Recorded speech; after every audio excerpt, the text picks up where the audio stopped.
হাতিয়া আমার জন্মভূমি, এই হাতিয়ার জন্য আপনারা আমার পাশে থাকলেও আমাকে কিছু করতে হবে, আপনারা না থাকলেও আমাকে করতে হবে। এই হাতিয়ার যাতায়াতে আপনারা যেমন করতে পারছেন, আমি নিজেও করতে পারছি।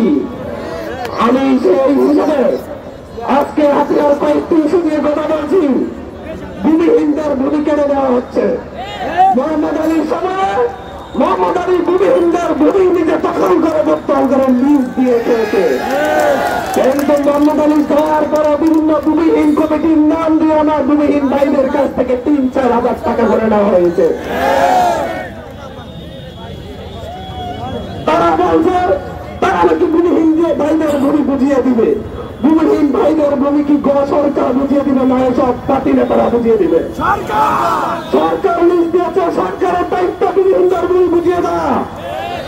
সরকার ইউনিভার্সিটি সহ নিজের কমিটি করে নিজেরা উপস্থিত থেকে আর্মি সহযোগিতা নিক, নেভির সহযোগিতা নিক, আমি বলছি যে ভূমিহীনদের প্রত্যেকের ভূমিগুলো বুঝিয়ে দেওয়া হবে।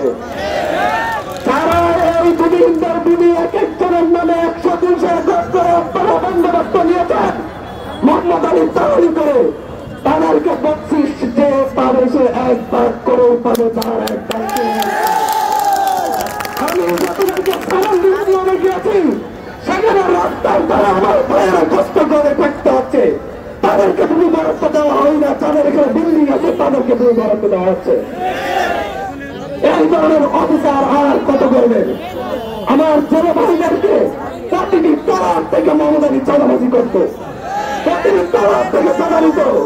জেলেদের জেলেকার আসতো, সেই জেলেকার অর্ধেক নিজ দলের নেতা কর্মীদেরকে খাইয়ে দিত।